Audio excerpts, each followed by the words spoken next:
প্রিয় ভাইরা, আপনাদের সামনে হেফজুল কোরআনুল কারীমের 114টি সূরার মধ্যে থেকে 31 31 নম্বর সূরা, 31 নম্বর সূরা সূরাতুল লোকমান, যে সূরাটা নাযিল হয়েছে মক্কাতে, যে সূরার ভিতরে মোটমাট আয়াতে কারিমা আছে 34, মানে 34টা আয়াতে কারিমা আছে। তার মধ্যে আপনাদের সামনে 14 নম্বর আয়াতে কারিমা তেলাওয়াত করেছি। হেফজুল কোরআনুল কারীমের 21 নম্বর পারা 11 নম্বর পৃষ্ঠা 4 নম্বর লাইন। আল্লাহ তাআলা বলেন, ওয়াসাইনাল ইনসানা বিওয়ালিদাইহি।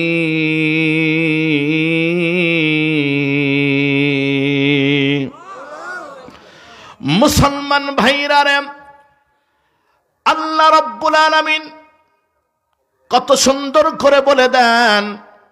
আল্লাহ পাক বলেন, ওয়াসাইনাল ইনসানা বিওয়ালিদাইহি।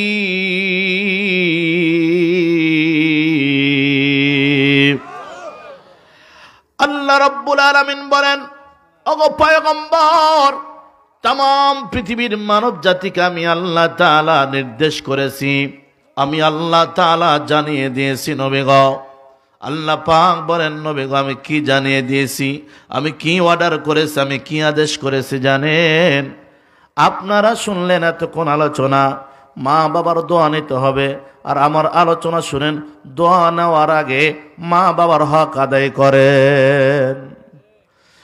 আল্লাহ তাআলা বলেন, ওয়াসাইনাল ইনসানা বিওয়ালিদাইহি।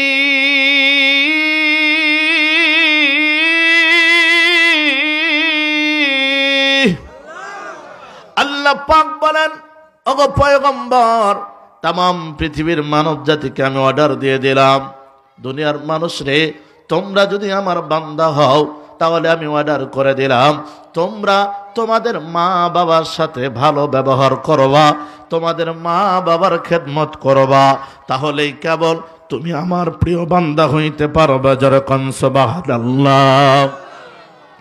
মুসলমান ভাইরা রে, লম্বা করবা না যুবক, একটা রাত মাত্র 1 ঘন্টা সময় দিবে, চোখের পানিগুলো টপ টপ করে পড়বে। যদি দিলের ভিতরে জনম দুঃখী মার প্রেম থাকে, দিলের ভিতরে যদি মা জননীর মা বাবার মহব্বত থাকে রে যুবক, আল্লাহ তাআলা বলেন, নবী আমি আল্লাহ তাআলা तमाम পৃথিবীর মানব জাতিকে অর্ডার করে দিয়েছি যেন তারা মা বাবার সাথে কি করে, বলেন বলেন বলেন, কথা বলতে হবে, মা বাবার সাথে ভালো ব্যবহার করে। এটা তো আল্লাহ তাআলা বললেন। আল্লাহ তাআলা আরো ক্লিয়ার করে সুন্দর করে বলে দেন, ওয়া ইয আখাযনা মিসাকা বনি ইসরাঈলা লা তা'বুদুনা ইল্লাল্লাহ ওয়া বিল ওয়ালিদাইনি ইহসানা।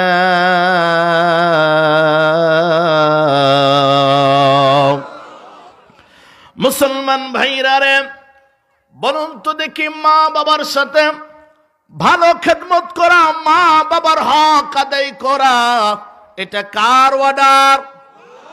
আর একটু আস্তে বলেন, কার?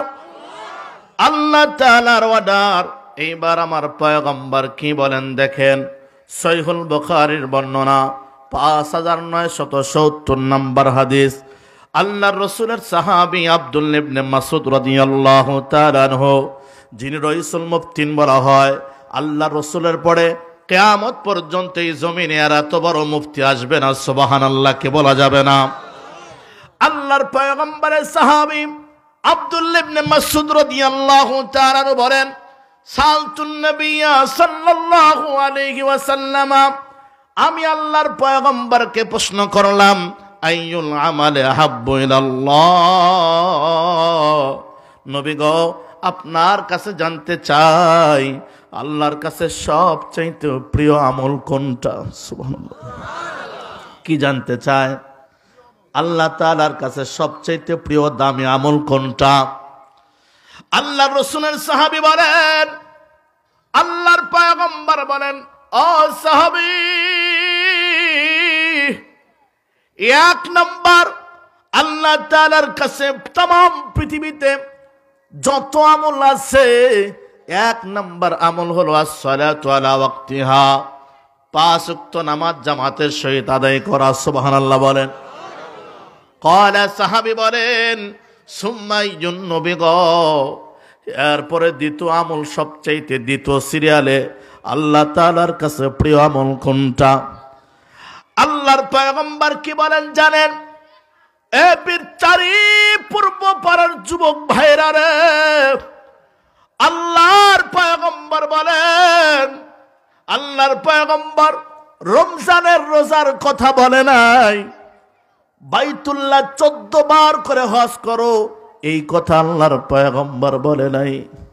যাকাত তুমি বেশি বেশি দাও এই কথা পয়গম্বর বলে নাই। 2 নম্বরে তুমি কোটি কোটি টাকা আল্লাহর ঘরে নবীর মাদ্রাসায় দান করে, এটাও 2 নম্বরে বলে নাই। আল্লাহর পয়গম্বর 2 নম্বরে বলল, সোনার যুবক ভাইরা শুনে নাও, আল্লাহর পয়গম্বর বলেন সুম্মা বিররুল ওয়ালিদাইন।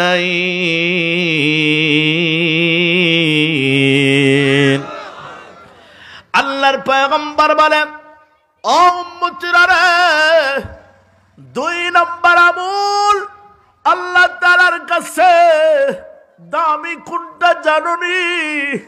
2 নম্বর আমল নামাজের পরে আল্লাহ তাআলার কাছে तमाम পৃথিবীতে যত ইবাদত আছে, যত আমল আছে, 2 নম্বর আমল হইল তোমার মা বাবার সাথে ভালো ব্যবহার করা। যুবক ভাইরা রে, অল্প সময় ধরে কথা বলবো। যুবক, আল্লাহর পয়গম্বরের সাহাবী চোখের পানি ছেড়ে দিয়ে কান্দে আর ডাকতে পারে, নবীজি সুম্মাইয়ুন, আমি 3 নম্বর আমলটা কি আল্লাহর কাছে প্রিয় জানতে চাই। আল্লাহর পয়গম্বর 3 আমলটা বললেন, আল জিহাদু ফি সাবিলিল্লাহ। 3 নম্বর আমল আল্লাহর কাছে প্রিয়। বলেন 1 নম্বর আমল কি? বলেন প্রিয় নামাজ। 2 নম্বর কি? মা বাবার খেদমত। 3 নম্বর প্রিয় আল্লাহর পয়গম্বর বলেন আল্লাহর রাস্তায় জিহাদ করা। তার মানে জিহাদ করা আল্লাহর রাস্তায় মানে এই দুনিয়ায় যদি কোনো ব্যক্তি, কোন জালেম तमाम পৃথিবীতে মুসলমানদের মসজিদ যদি ভাঙতে এসে তার হাড্ডি সবগুলো চুরমার করে দাও, কথা কন না কেন? মুসলমান 90% মুসলমানের দেশে ইসকনের দালালি করিয়া, খ্রিস্টানদের দালালি করিয়া মুসলমানদেরকে মারবে, মুসলমানদেরকে অত্যাচার করবে, আর আমরা প্রতিবাদ করলে আমাদেরকে জঙ্গি বলবে। এদেরকে গলা টুটি চেপে ধরো, এটা তোমার জন্য জিহাদের সওয়াব হবে। কথা বুঝেন নাই? জিহাদের ঠাই কোরআন সুন্নাহর মাহফিল হবে। গুনার একটা সীমা আছে। কোরআন সুন্নাহর মাহফিল হবে, তুমি সারা রাত গুনাহ করোগা। আবত যেদিন কোরআন সুন্নাহর মাহফিল হবে, তুমি যদি মুসলমানের ঘরে একটু জন্ম নাও, তাহলে তোমার উচিত ওই দিনে গান বাজনা বন্ধ করা। কথা কন না কেন? বাস্তব। বেজার হন আপনার, জানি না। গোনারও একটা কি আছে বলেন? সীমা আছে। অনেক সময় বলে না, অনেক মানুষ বলে না, আরে মিথ্যারও তো একটা সীমা আছে, বলে কি না? মানে মিথ্যা তো মিথ্যাই, তারপরে সীমা কি? তার মানে এত মিথ্যা কইছে আল্লাহ বলে এরকম। এটা আশ্চর্য কথা। তো এটা আমার কথা না, নবীজি বলছে ও উম্মত, গোনারও একটা কি আছে? সীমা আছে। যেমন উদাহরণ দিই, কোনো ব্যক্তি যদি গোপনে একটা গুনাহ করে ফেললো, কেউ জানে না, গোপনে গুনাহ আল্লাহ তাআলা বহু মাফ করে দিবে। কিন্তু এমন গুনাহ করলো প্রকাশ্যে, তার মানে তার কোনো শরম নাই, কোনো লজ্জা নেই, আল্লাহ তাআলা মারাত্মক বেজার হয়ে যায় যে বান্দারে তুই আমারে কোনো ভয় করলি না। কথা বুঝেন নাই? তো তুমি মুসলমানের সন্তান হলে গান বাজনা করো, যাই করো না কেন, তারও একটা সীমা থাকা লাগবো। যে বাবা, আরে একটা হিন্দু মানুষ দুর্গা পূজার সময় আজানের সময় মাইক বন্ধ করে দেয়, মানে যে ঢোল তবলা কি দেয় পূজার সময়, দেয় কি না? একজন হিন্দু যেটা বুঝলো, তুমি সেটা বুঝলা না, তাহলে কেমনে হলো বলুন? এই জন্য প্রিয় ভাইরা, হকের কথা বলবেন, দিনের কথা বলবেন। আল্লাহ তাআলা সবাইকে সহি বুঝদান করুক। বলুন তো দেখি, আল্লাহ তাআলার কাছে নামাজের পরে প্রিয় আমল কোনটি বলেন? আর একটু আসতে বলেন। আপনাদের কি খারাপ লাগবে নাকি? কষ্ট হবে নাকি? এইভাবে কোরআন হাদিস দিয়ে কথা বললে কষ্ট হবে? মাশাআল্লাহ। মুসলমান ভাইরা রে, এক নম্বর আমল আল্লাহর কাছে নামাজ। 2 নম্বর আমল কি বলেন তো দেখি? মা বাবার খেদমত করা। খোদার কসম করে আমি বলে যাই যুবক রে, একটা যুবক যদি মাহফিলে থাকো, আর আমি মুফতি রমিজুল করিমান নাসিরের কোনো বক্তব্য নয়, আমি এ টু জেড আল্লাহ রসুলের কথা ছাড়া সহজে বলবো না। একটা হাদিসের উপর যদি তুমি যুবক আমল করতে পারো, এরকম কোটি কোটি মাহফিলে তোমার যাওয়া লাগবে না রে যুবক। তোমার জীবন আজকে রাতের ভিতরে চেঞ্জ হয়ে যাবে। আমার হাদিসগুলো তুমি শোনো, এই হাদিসের উপর আমল করিও। আল্লাহ পাক তোমাকে মা বাবার খেদমতের বদলতে দুনিয়াতে কোটি কোটি টাকার মালিক বানায় দিবে, আখিরাতে জান্নাতের মালিক বানায় দিবে। চিৎকার করে বলুন না সুবহানাল্লাহ। মুসলমান ভাইরা রে, এই যুবক, তুমি কোন কারণে মা বাবার খেদমত করবা না? সহিহুল বুখারীর বর্ণনা, হাদিস নাম্বার 5971 নম্বর হাদিস।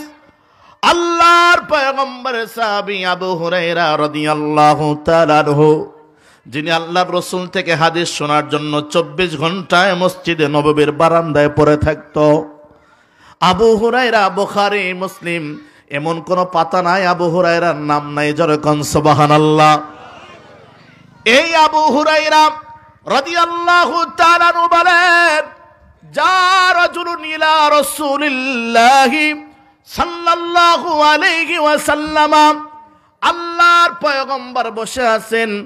একজন ব্যক্তি, একজন গ্রাম্য সাহাবী নবীজির কাছে চলে আসলেন, আল্লাহর পয়গম্বরের কাছে চলে আসলেন। অনেক সময় দেখেন না মসজিদে হুজুরেরা আসর নামাজ পড়ে বসে থাকে, কি থাকে না? অনেক মুসল্লি বিভিন্ন জিজ্ঞাসাবাদ করে, কি করে না? আল্লাহর পয়গম্বরের সাহাবী আবু হুরায়রা বলেন, নবীজি বসে আছেন। একজন সাহাবী, গ্রাম্য সাহাবী ডাক দে বলে, ফাকালা ইয়া রাসূলুল্লাহ সাল্লাল্লাহু আলাইহি ওয়াসাল্লাম, মান আহাক্কুন নাসি বিহুসনি সাহাবাতি। যুবক রে, তোমার যাদের মা আছে রে যুবক, বুঝবা হাদিসগুলো। যত সামনে যাব হাদিসগুলোর অর্থগুলো তোমরা খেয়াল করবা। আল্লাহর পয়গম্বরকে সাহাবী ডাক দেবেন, নবী গো, আমার মা বাবা উভয়জন বেঁচে আছে। মান আহাক্কুন নাসি বিহুসনি সাহাবাতি। নবী গো, আপনি একটু বলুন তো দেখি, আমি আগে মার খেদমত করব নাকি বাবার খেদমত করব? আমি কার খেদমতটা আগে করব? আল্লাহর পয়গম্বর বলেন, কালা, নবীজি বলেন, উম্মুকা, তুমি তোমার সর্বপ্রথম মা জননীর খেদমত করবা। আল্লাহু আকবার বলেন। এই যুবক, কোটি কোটি টাকা, কয়েক বছরের ভিতরে অনেক আল্লাহ তাআলার বান্দা আছে, অনেক হাজী সাহেবরা আছে কোটি কোটি টাকার মালিক, শুধু বাইতুল্লাহর মুসাফির হওয়ার জন্যই কোটি টাকা খরচ করে, কিন্তু জনম দেখে মার খবর নেয় না রে। কাজ হবে না, কাজ হবে না। বাইতুল্লাহ যদি গুলেও খায়, যদি পানির ভিতরে মিশায়াও খায়, এরপরও যদি মা বেজার থাকে, বাবা বেজার থাকে, ওই বাইতুল্লাহর সফর কাজ আসবে না। একবার বলেছেন 2 নম্বর সাহাবী, ক্বালা সুম্মা মান। দ্বিতীয়বার সাহাবী নবীজিকে আবার প্রশ্ন করেন, ওগো পয়গম্বর, আমি কার খেদমত আগে করব? প্রথমবার জবাব দিয়েছে মনে আছে, দ্বিতীয়বার আবার প্রশ্ন করছে, সুম্মা মান। নবী গো, আমি দ্বিতীয়বার কার খেদমত আগে করব? ক্বালা, আল্লাহর পয়গম্বর বলে, উম্মুকা। সাহাবী রে, দ্বিতীয়বার তুমি জানতে চাও? আমি নবী বললাম, দ্বিতীয়বারও তুমি তোমার মার খেদমত আগে করবা। ক্বালা, নবীজি ডাক দিয়ে বলেন, সাহাবী ডাক দিয়ে বলেন, সুম্মা মান। নবী গো, তৃতীয়বার আমি আপনার কাছে জানতে চাই, কার খেদমত আগে করব? আমি মার খেদমত আগে করব নাকি বাবার খেদমত আগে করব? নবীজি রাহমাতুল লিল আলামিন, দয়ার সাগর মায়ার সাগর ডাক দিয়ে কি বলেন জানেন? ক্বালা সুম্মা উম্মুকা। নবীজি বলেন সাহাবীরে, তৃতীয়বারও তুমি তোমার মার খেদমত আগে করো। আল্লাহু আকবার বলবেন না? কয়বার বললেন? আর একটু আস্তে বলেন। মা জননীর খেদমতের কথা কয়বার বলেছেন? তিনবার। সাহাবী আবার সামনের দিকে আসার পরে ডাক দিয়ে বলেন, নবী গো সুম্মা মান। এরপরে চতুর্থবার প্রশ্ন করে, নবী গো এরপরে বলেন তো দেখি আমি কার খেদমত করব? নবীজি ডাক দিয়ে বলেন সুম্মা আবুকা। এরপরে বললেন তুমি তোমার বাবার খেদমত করবা। যেরকম সুবহানাল্লাহ।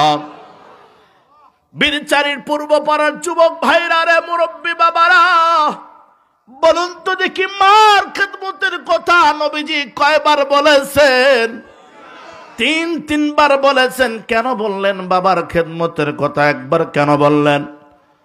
উমদাতুল কারির ভিতরে আল্লামা আইনি রহমতুল্লাহি আলাইহি লেখেন, জনম দুঃখী মা, আমি তোমাকে এই জমিনের মুখটা দেখাইতে গিয়ে এমন তিনটা কষ্ট করে রে যুবক, পৃথিবীর কোনো বাবার সাধ্য থাকবেই না।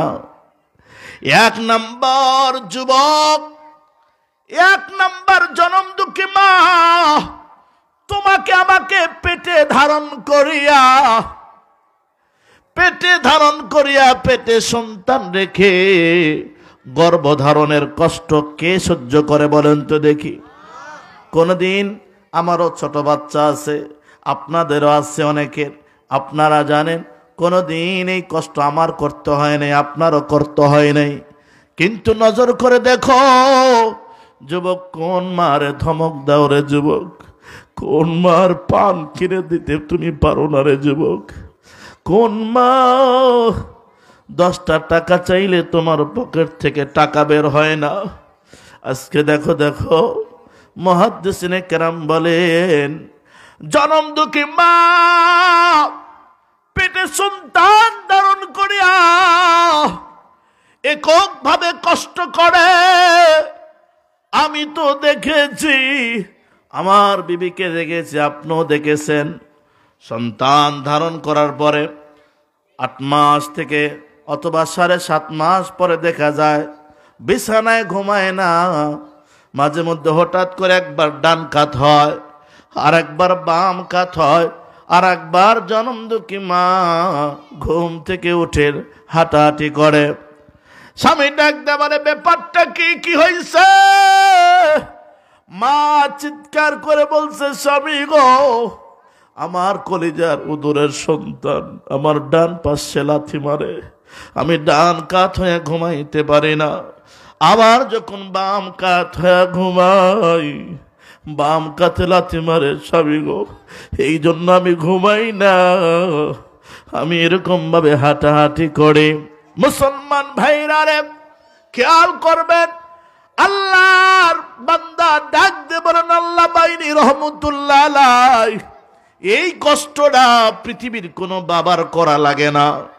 এটা একমাত্র কে করে ভাইরা বলেন না? এর আগে বলেন তো দেখি, মা বাবার খেদমতের কথা বললে কি আপনাদের কষ্ট হবে নাকি?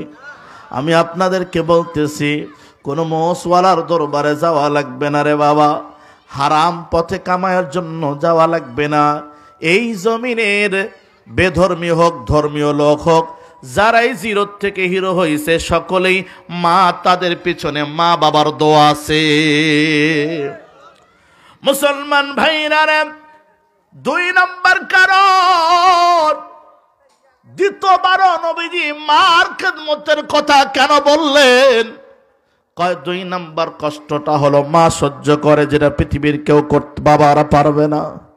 সন্তানকে পেটে ধারণ করার পরে দুনিয়ার বুকে এরকম ভাবে ভূমিষ্ঠ করার জন্য যে প্রসব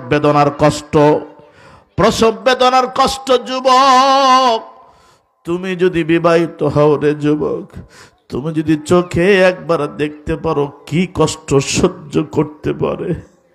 লাস্টে তো অনেক মা বোন এখনকার এরকম ভাবে সিজার করতে হয়, কত কথা বলেন। কিন্তু যুবক, আগেকার মা বোনেরা কোনো সিজার লাগে নাই রে যুবক। কত কষ্ট করেছে, বালতিকে বালতি রক্ত প্রবাহিত হয়ে জমিনে পড়ে যায়, মা জননী বেহুশ হয়ে যায়, মার হুঁশ নাই। কত মা তো সন্তানকে রেখে দুনিয়ার জমিন থেকে বিদায় নিয়ে চলে গেছে। আমি একজন মাকে আমার নিজে চোখে দেখা, আল্লাহ রসুল বলেছেন, কাফা বিল মারি কাযিবান ইউহাদ্দিসু বিকুল্লি মা সামিয়া। একজন ব্যক্তির জন্য মিথ্যাবাদী হওয়ার জন্য এতটুকু যথেষ্ট, যাহা শুনিল তাহাই বলিল, গবেষণা করল না। আমি রাজশাহী মেডিকেলে একটা রোগী, একজন মার দৃশ্য আমি নিজ চোখে দেখেছিলাম রে ভাই। যুবক, জনম দুঃখী মা আর সন্তানের ব্যবধান হলো। যদি সন্তান বাঁচাইতে হয়, মা বাঁচবে না রে ভাই। মা যদি বাঁচাইতে হয়, সন্তান বাঁচবে না। এ যুবক ভাইরা রে, মা কারে বলছে মা? মা বাবা লিখিত দিয়েছে, বাবা বলছে বিবি থাকলে অনেক সন্তান আল্লাহ দিবে, আর এই সন্তান বাঁচবে কিনা, হওয়ার পরও বাঁচবে কিনা গ্যারান্টি নাই। বড় হতে হতে কত সমস্যা হতে পারে। ডাক্তার, আপনি এই সন্তানকে মারা যাক, আমার বিবিটা যেন বাঁচে, কারণ সন্তানের তো চেহারা এখনো দেখতে পারি নাই, দরদ এত লাগবে না, কিন্তু বিবি তো আমার পাশে ছিল। প্রিয় ভাইরা রে, এটা লিখিত হয়ে যাচ্ছে। জনম দুঃখী মা কেমন করে টের পাইছে। মা ডাক্তারকে ডাক দিয়ে বলছে, আল্লাহর দোহাই লাগে, আমার স্বামী যদি কোটিবার যদি এরকম ভাবে ফরিয়াদ করে, না না না, আমি চাই আমার উদরের সন্তান একটা দিনের জন্য হলো এই পৃথিবীর মুখটা দেখুক। কোন মা চায় না রে সন্তান দুনিয়ার জমিন থেকে বিদায় নিয়ে চলে যাক। এই জন্য যুবক ভাইরা রে, আল্লাহর বান্দা চোখের পানি ছেড়ে দিয়ে বলে, আল্লামা আইনি রহমতুল্লাহ আলাই, একজন মা প্রসব বেদনার কষ্ট একাই সহ্য করে, কোনো বাবার এটার ভাগ নাই। আমরা পারবো না, আল্লাহ পাক আমাদেরকে সিস্টেমও দেয় নাই রে ভাই। এই জন্য আল্লাহর পয়গম্বর দ্বিতীয়বার মার খেদমতের কথা বলেছে, সুবহানাল্লাহ বলে। আল্লাহর বান্দা বলেন, 3 নম্বরে আল্লাহর পয়গম্বর মার খেদমতের কথা কেন বলল? 3 নম্বর আর একটা কারণ হইল, জনম দুঃখী মা যেটা একাই সহ্য করে। প্রিয় ভাইরা রে, আল্লাহর বান্দি আমার আপনার মা এককভাবে সন্তানকে বুকের থেকে স্তন থেকে দুধ পান করায়, কথা বলেন ঠিক কিনা? খোদার কসম করে বলি, আমি কলকাতায় গিয়েছিলাম, চেন্নাইতে গিয়েছিলাম, চেন্নাই অ্যাপোলোতে সবচেয়ে দামি মেডিকেল, ডাক্তার সুব্রত কুমার ঘোষ আমাকে হিন্দিতে কথা বলতেছিল, আর বলছিল, হুজুর বাঙালিরা, বাংলাদেশের মৌলবী সাহেবরা আসলে অনেক ভালো লাগে, তারা হিন্দি উর্দু সব বুঝে, কারণ আমরা তো ওগুলোই লেখাপড়া করি। আমার ডাক দেবার, হুজুর আপনাদের ওই যে পয়গম্বরের নাম যেন क्या है, आपका पैगंबर का नाम जो क्या है? আমি বলি নবী মুহাম্মদুর রাসূলুল্লাহ সাল্লাল্লাহু আলাইহি সাল্লাম। ডাক্তার বলে, হ্যাঁ হ্যাঁ হ্যাঁ হ্যাঁ মুহাম্মদ সাল্লাল্লাহু আলাইহি সাল্লাম। ডাক্তার বলে সুবহানাল্লাহ বলে। উনি ডাক্তার বলতেছে, হুজুর আমি আশ্চর্য হয়ে যাই, 1400 বছর আগে নবী মুহাম্মদুর রাসূলুল্লাহ সাল্লাল্লাহু আলাইহি সাল্লাম কেমন করে বলে গেল, মায়ের শাল দুধ, মায়ের স্তনের যে দুধটা আছে এটা বাচ্চার জন্য। তামাম পৃথিবীর যতই ভিটামিন আপনি খাওয়ান না কেন, তামাম পৃথিবীর ভিটামিনের চাইতে মায়ের স্তনের দুধ থেকে কোনো সন্তান যদি দুধ পান করার সুযোগ পায়, ওর চাইতে কোটি কোটি গুণ ভিটামিন বেশি আছে। আল্লাহু আকবার। উনি বলেছেন, হুজুর বিশ্বাস করেন, আপনি পরীক্ষা করবেন। দুইটা সন্তান, একটা সন্তান গরুর দুধ খেয়ে মানুষ হয়েছে, আর একটা সন্তান এ টু জেড মায়ের এরকম ভাবে স্তন থেকে আল্লাহ পাকের কুদরতি এরকম ভাবে দুধ পান করলো। দুইটা সন্তানের ভিতরে মেধার ব্যবধান হবে, দুইটা সন্তানের ভিতরে আচরণ আখলাকের ব্যবধান হবে, দুইটা সন্তানের ভিতরে শক্তি কুওয়া, উনি বলেন কুওয়াতের ব্যবধান হবে, শক্তির ব্যবধান হবে। হুজুর আমি আশ্চর্য হয়ে যাই, নবী মুহাম্মদুর রাসূলুল্লাহ সাল্লাল্লাহু আলাইহি সাল্লাম কতগুলো কথা বলেছেন, সবগুলো এখন মেডিকেল সায়েন্স মেনে নিচ্ছে। সুবহানাল্লাহ বলেন। মুসলমান ভাইরা রে, এই জন্য বলেন যুবক, আমার তোমার মা এককভাবে বুকের স্তন থেকে সন্তানকে দুধ পান করাইছে কি করাই নাই? এই জন্য নবী তৃতীয়বারে মার খেদমতের কথা আগে বলেছে। সুবহানাল্লাহ বলেন। প্রিয় ভাইরা রে, বাবার কথা 4 নম্বরে বলল, তার মানে বাবার অবদান নাই তা নয়। মূলত দুইটা কারণ। বলেন কয়টা? এটা হলো মুহাদ্দিসিনদের ব্যাখ্যা। 1 নম্বর কারণ হইল নবী মুহাম্মদুর রাসূলুল্লাহ সাল্লাল্লাহু আলাইহি ওয়াসাল্লামের বাবা মা থেকে নিয়ে বাবাকে দেখার আগেই, বাবাকে চোখে দেখার আগেই নবী মুহাম্মদুর রাসূলুল্লাহ সাল্লাল্লাহু আলাইহি সাল্লামের বাবা আব্দুল্লাহ দুনিয়ার জমিন থেকে বিদায় নিয়ে চলে গেছে। কোনোভাবেই দেখতে পারে নাই, পেটে থাকা অবস্থায় তো বিদায় নিয়ে চলে গেছে। কিন্তু জনম দুঃখী মা একদিনের জন্য হইলেও, 6 মাসের জন্য হইলেও, 1 বছরের জন্য হইল, মুহাদ্দিসিনে কেরামের ইখতিলাফ হয়েছে। এই জন্য এভাবে বলতেছি, যেই কয়দিনের জন্য হোক জনমদুঃখী মার খেদমত দেখেছিল, মার ভালোবাসাটা দেখেছিল, মার দরদের কথাটা নবী মুহাম্মদুর রাসূলুল্লাহ সাল্লাল্লাহু আলাইহি সাল্লাম দেখে গিয়েছেন। এই জন্য নবী মার কথা তো বেশি বলেছেন। 2 নাম্বার কারণ, তাম পৃথিবীর নাস্তিক মুরতাদ বেঈমানেরা মা বোনদেরকে সম্মান করে নাই। আর আমার নবী মুহাম্মদুর রাসূলুল্লাহ সাল্লাল্লাহু আলাইহি সাল্লাম তাম পৃথিবীর মানুষদেরকে বোঝাইতে চায়, মা বোনদের, মহিলা জাতিদেরকে অসম্মান করো না। সুবহানাল্লাহ বলেন।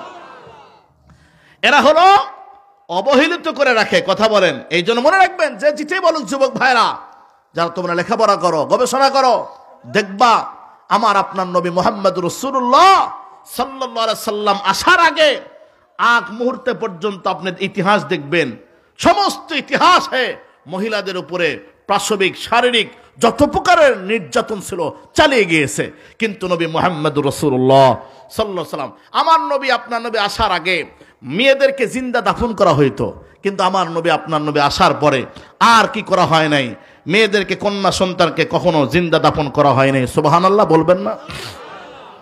তাহলে বলুন তো দেখি, মার খেদমত করব কি করব না? আপনাদের কি কষ্ট হয় নাকি? মুসলমান ভাইরা রে, সহিহুল বুখারীর বর্ণনা, হাদিস নাম্বার 5972 নম্বর হাদিস। ও যুবক, তোমরা শুনো, আল্লাহর পয়গম্বরের সাহাবী আব্দুল্লাহ ইবনে আমর ইবনে আস রাদিয়াল্লাহু তাআলা আনহু, যিনি 63 ইন্তিকাল করেছেন, এই সাহাবী কি বলেন? আশ্চর্য হয়ে যাবেন যুবক। কোথায় যাবা? মক্কা মদিনা আগে দেখো। আল্লাহর পয়গম্বর বসে আছেন, একজন ব্যক্তি চলে আসলেন আবার। ক্বালা রাজুলুন লিন-নবী সাল্লাল্লাহু আলাইহি ওয়াসাল্লাম উজাহিদু, ও আল্লাহর পয়গম্বর, আমি চাই আপনার সাথে জিহাদের ময়দানে যাইতে। কোথায় যাইতে বলেন তো দেখি? উজাহিদু, নবী গো, আমি আপনার সাথে জিহাদ করতে যাইতে চাই। যেই সময় জিহাদের কথা বলতেছে, ওই সময় কাফেররা একের পর এক নির্যাতন করতেছে মুসলমানদেরকে। মুজাহিদ বেশি দরকার আছে না নাই? এরপর নবীজি ডাক দেয়, বলে সাহাবী রে, আলাকা ওয়ালিদাইনে, সাহাবী তুমি আমার সাথে জিহাদে যাইবা কহ? আলাকা ওয়ালিদানে, তোমার মা বাবা কি বেঁচে আছে নাকি? সুবহানাল্লাহ বলবেন না? আল্লাহর পয়গম্বরের সাহাবী দিকে টুল টুল করে তাকায় আছে। মুজাহিদ দরকার, সৈনিক দরকার জিহাদের ময়দানে যাবার জন্য। কাফের মুশরিকদের তো বাহিনী অনেক, এরপরও নবী কেন এমন কথা বলে? নবীজি তো ডাইরেক্ট জিহাদের ময়দানে পাঠায় দিবে, কথা বলেন। কিন্তু নবীজি বলেন আলা কাওয়ালে দানে, যুবক রে তুমি আমার সাথে জিহাদে যাইতে চাও? কয় তোমার মা বাবা কি বেঁচে আছে নাকি? কলা নাম। যুবক বলে হ্যাঁ হ্যাঁ আমার মা বাবা বেঁচে আছে। আল্লাহর পয়গম্বর যুবককে কি বলেন জানেন? কলা ফাফিহিমা ফাজাহিদ, যুবক রে তুমি চলে যাও, তোমার মা বাবার খেদমত করিয়া জিহাদের সওয়াব অর্জন করো। এই জন্য যুবক ভাইদেরকে বলবো, মুরব্বী বাবাদেরকে বলবো, বৃদ্ধা মা ঘরের ভিতরে একটা রুমের ভিতরে একা একা নিরিবিলি কষ্ট করে একটা বাতিও পায় না। আমি কয়েকদিন আগে এই পঞ্চগড়ে, এই তো দুই দিন আগের রাত্রিতে পঞ্চগড়ে মাহফিলে গেছি রে ভাই। একজন যুবক পা জড়ায় ধরে বলছে মাহফিলের পরে বয়ানের শেষে, আল্লাহর বান্দা বলে হুজুর কি আমল আছে, কেমন করলে আমি আমার মার থেকে, আল্লাহ পাক যেন আমার মার সাথে যে বেয়াদবিটা করছি।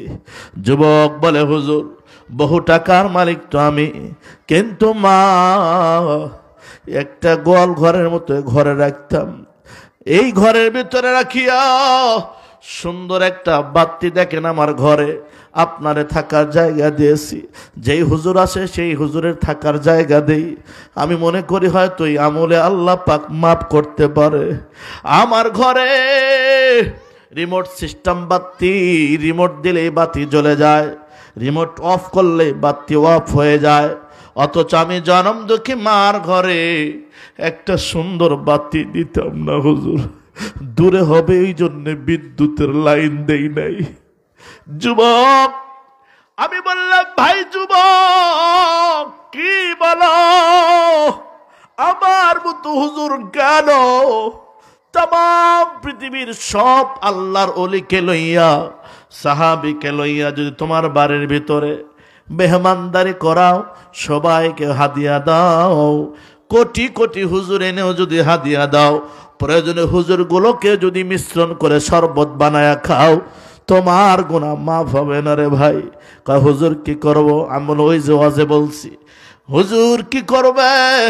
যাও যাও মায়ের কবরে ছুটে যাও, মার কবরে ছুটে যাও, আর মার জন্য এমন সদকায়ে জারিয়া করো, দান খয়রাত করো, যাতে করে মার কবরে নেকি পৌঁছে যায়। মার রুহটা যেন রুহানি ভাবে আল্লাহর কাছে বলে, আল্লাহ আমার সন্তান রে তুমি মাফ করে দাও। যুবক ভাইরা রে সময় নাই, আজকের মাহফিল বড় বরকতি মাহফিল। আমি আপনাদেরকে বললাম কত মানুষের অবলা সহজ সরল মানুষের চোখ দিয়ে পানি ঝরতে দেখেছি। আজকের মাহফিল আল্লাহর কাছে কবুল হবে। আল্লাহ তাআলার কাছে বান্দার চোখের পানির বড় দাম। আর একটা কথা শোনায় দেই, নবী মুহাম্মদুর রাসূলুল্লাহ সাল্লাল্লাহু আলাইহি ওয়াসাল্লামের কাছে কোনো সন্তান যদি মার জন্য দোয়া চাইতো, আল্লাহর পয়গম্বর ওই উম্মতের প্রতি ওই সাহাবীর উপরে খুশি হয়ে যাইত।